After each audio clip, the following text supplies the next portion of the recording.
This is the third or fourth time that I've put on this show, and with each showing it has developed and evolved. And I suppose it comes from two interests of mine. One is lighting generally, because my day job is designing shows and performance environments. And light is obviously a crucial part of that factor. And over the period of time I've been doing that, which is about 30 years, the lights, the kind of fixtures that are available have changed beyond recognition. And so that's been a very interesting journey, because in some ways things have changed totally, and in other ways things haven't changed a great deal. The other factor was an art form known as Lumia, which is light art, essentially. And the kind I was interested in, you could easily mistake for 1960s oil wheel type installations. But actually it turns out that the form is much older than that, and one of the early proponents was a guy called Thomas Wilfred, who was Danish-American and was working in the 1920s. And he made these machines that made light shows. And they started off being quite small, and they looked like, I guess, like an old-fashioned television, where you had a paper screen with the mysterious workings behind it that would make these sort of Doctor Who meets iTunes kind of patterns. And it was all very mysterious, and he took it terribly seriously. Each one was a composition and had an opus number, literally. And where it becomes more interesting for me was he then developed a kind of projector that would do this. And so he would give visual recitals in concert halls and public spaces. And the audience were expected to sit there in total silence and watch his compositions, his various opuses. And anyhow, he obviously was a great talent and a great artist, but my sort of joke is that he wasn't very funny, and he took it all terribly seriously. Whereas now things have moved on, and of course with the advent of things like iTunes, where you can sit at home and make your own sound to light show, or have it made for you, this sort of work is becoming more familiar, more well known. And quite how I arrived at the cake stand, I can't really remember, but I became quite fascinated with these appalling pieces of glassware, and realized that when they diffract the light, they can do rather beautiful things. And my slightly off-kilter aesthetic has always drawn me to these sort of objects anyway. And eventually I began experimenting just with a torch and some pieces of gel, and realized that perhaps there was something to be done. And the first show I put on was about 1.5 years ago, where there were two different kinds of turntables. There were some that were underlit, like these, that refracted light through the glass objects, and some that were top lit, and I was experimenting with reflecting light off things like CDs, and they would make all sorts of patterns. But the refraction ones are the ones I was more interested in, and as each show has gone on, I've added different elements. The last show I did was in Dublin at a place called the Science Gallery at Trinity College, and I experimented with little laser pointers, and they do really remarkable things.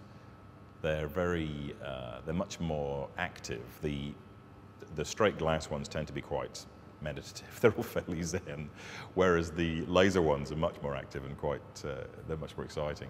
And then for this one, I'd been struggling with trying to make them bigger, and I'd done some experiments with brighter lights or with bigger objects, but it just doesn't seem to work.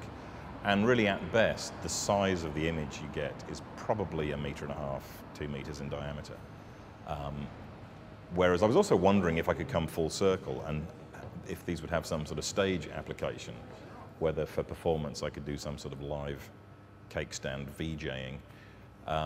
Anyway, I was trying with brighter lights, but it all just turned to mush. And so for this show, because it's a much bigger space, a much grander space, it seemed important to follow through on making them bigger. And so I had a look at using video. And in many ways, this work is a complete counterpoint to the fact that today we're absolutely inundated with video imagery. I mean, on the tube coming here, there are video screens up and down the escalators. I mean, there's video everywhere. And of course, every rock show you go to now is just an absolute video blizzard. So video wasn't something I was gravitating towards naturally, but it did seem to me that just to use a camera and a video projector to look at a piece of the image and make it bigger seemed like it would be legitimate. And I tried it out, and I'm very pleased with the way it's turned out. Because the thing is, the whole point of these is that this isn't a recording. Everything you're seeing is being generated live. And in that sense, I find it much more interesting than merely something that's been made in some video software and then played back. We did install a mirror ball in the church tower, which was a little bit of whimsy for, it's 'tis Christmas after all.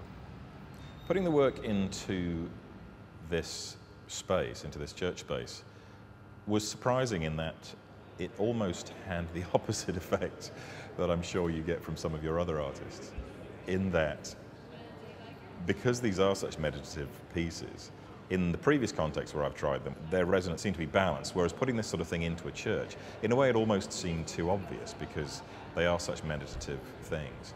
But I went with it just to see what would happen.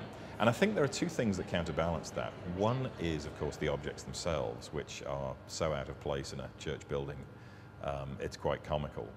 But also, and this is something I've thought about since the first time I did this show, is you'd imagine there'd be some sort of music or some, Enya-type soundtrack playing. But the turntables themselves make a sort of a hum and a buzz. There's a motor in, and so you get this sort of slightly mechanical engine room hum going on. And I really liked that. And so that is the only soundtrack that accompanies these pieces.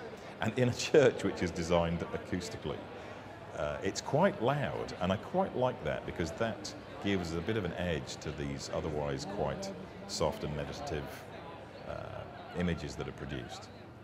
And more than anything, really, this is about transforming objects, or to put it another way, finding beauty in unusual places. Again, the world we live in now with advertising and junk TV and all of the above, we're so instructed as to what is beautiful or what is attractive, and so many things are pre-approved for our enjoyment.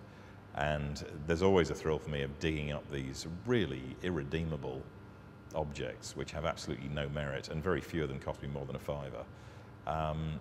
And with a bit of light and a bit of love, they become something quite extraordinary.